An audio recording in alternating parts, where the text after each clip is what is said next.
Selamat berjumpa kembali dalam layanan audio Sahabat Seperjalanan. Hari ini adalah hari Sabtu 3 Agustus 2024. Tema renungan saat teduh kita dengan judul Kerasukan Setan di Rumah Ibadat. Firman Tuhan terambil dalam Lukas 4 ayat 31 sampai dengan ke-37. Kemudian Yesus pergi ke Kapernaum, sebuah kota di Galilea, lalu mengajar di situ di hari-hari Sabat. Mereka takjub mendengar pengajarannya sebab perkataannya penuh kuasa. Di dalam rumah ibadat itu ada seorang yang kerasukan setan dan ia berteriak dengan suara keras, "Hai engkau, seorang Yesus orang Nazaret, apa urusanmu dengan kami? Engkau datang hendak membinasakan kami. Aku tahu siapa engkau, yang kudus dari Allah." Tetapi Yesus menghardiknya, katanya, "Diam, keluarlah daripadanya." Dan setan itu pun menghempaskan orang itu ke tengah-tengah orang banyak. Lalu keluar daripadanya, sama sekali tidak menyakitinya. Dan semua orang takjub, lalu berkata seorang kepada yang lain, "Alangkah hebatnya perkataan itu. Sebab dengan penuh wibawa dan kuasa, ia memberi perintah kepada roh-roh jahat dan mereka pun keluar." Dan tersebarlah berita tentang dia ke mana-mana di daerah itu. Mari kita berdoa. Bapa yang di dalam surga, kami ingin belajar. Ada seorang yang kerasukan setan di ruang ibadat. Biarlah kami boleh belajar hidup kami menjadi orang benar, bukan di mana kami berada tempatnya, tetapi bagaimana kami hidup bersama dengan Engkau. Dalam nama Tuhan Yesus kami berdoa, amin. Shalom sahabat seperjalanan yang dikasihi Tuhan. Tema yang kita pelajari adalah kerasukan setan di rumah ibadat.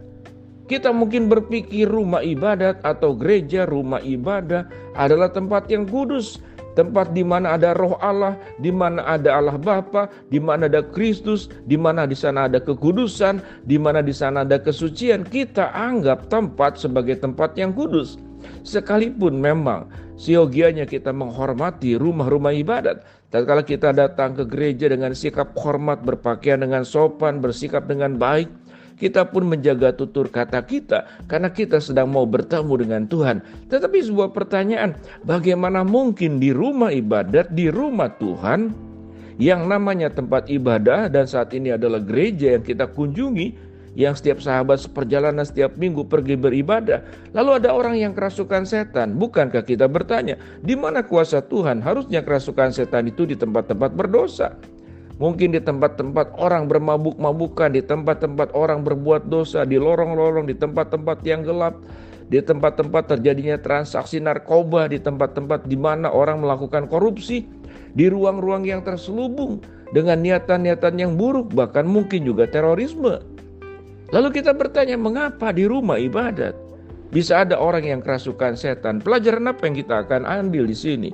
Kita tahu dengan jelas sesungguhnya tidak ada yang namanya tempat yang kudus, karena tempat itu adalah materi.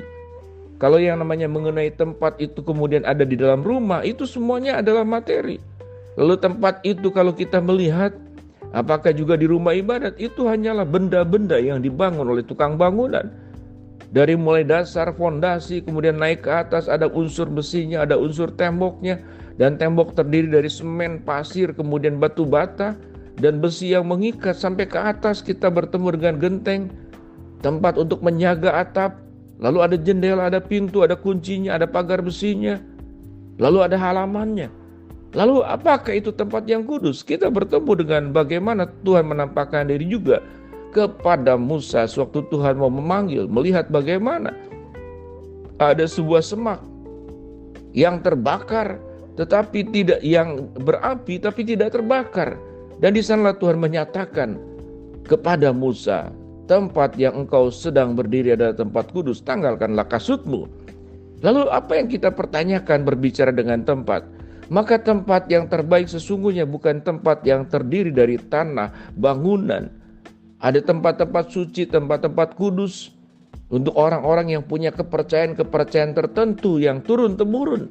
Mungkin itu pohon, bahkan kuburan disembah. Bahkan batu kemudian juga disembah, atau barang-barang peninggalan orang-orang disebut dengan orang-orang kudus yang disembah, mungkin sepatunya, mungkin pakaiannya.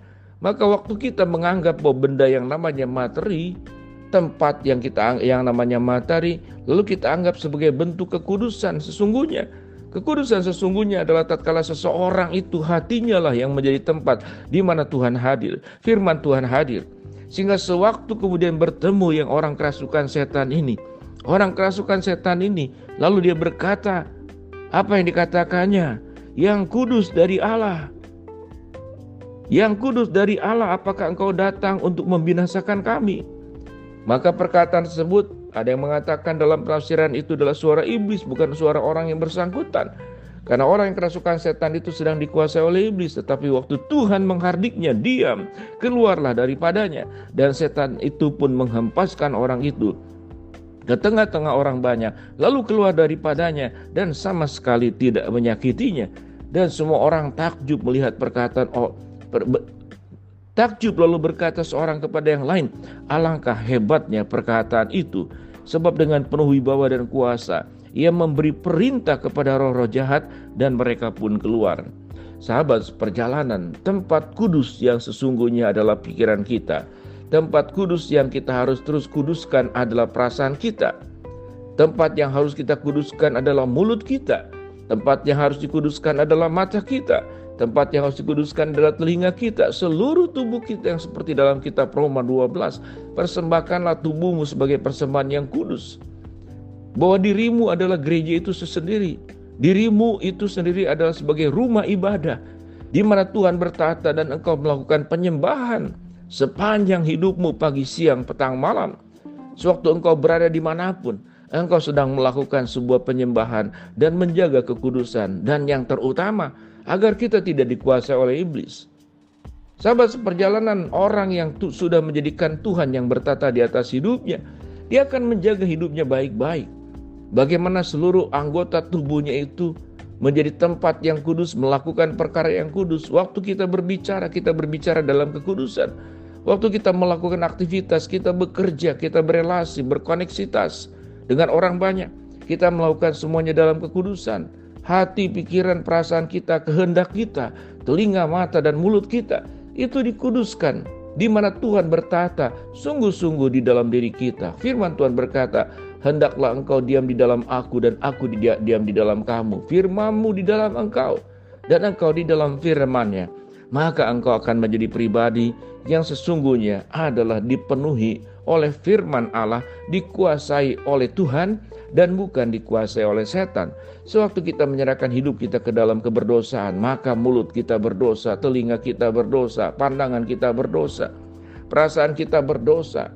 Tindakan dan pikiran kita pun penuh dengan hawa nafsu, penuh dengan keberdosaan. Maka pada saat itu sesungguhnya itulah kita sedang kerasukan setan. Kerasukan setan tidak serta-merta seperti yang terjadi, seperti yang diceritakan dalam Injil Lukas. Tapi kita bisa kerasukan setan, tapi tingkah laku kita normal. Kita bisa berkendara, kita bisa makan, kita bisa minum, kita bisa bercakap-cakap.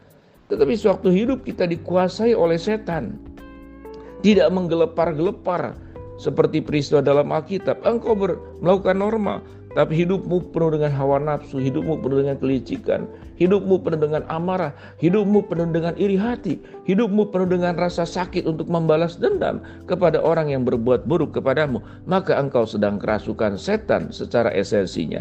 Mari kita belajar bahwa rumah ibadah yang sesungguhnya adalah hidup kita dan Tuhanlah yang bertata di atas hidup kita. Mari kita berdoa. Bapa dalam surga, terima kasih kebenaran firman Allah yang kami pelajari. Hamba-Mu berdoa buat sahabat seperjalanan yang sakit, Tuhan jamah sembuhkan.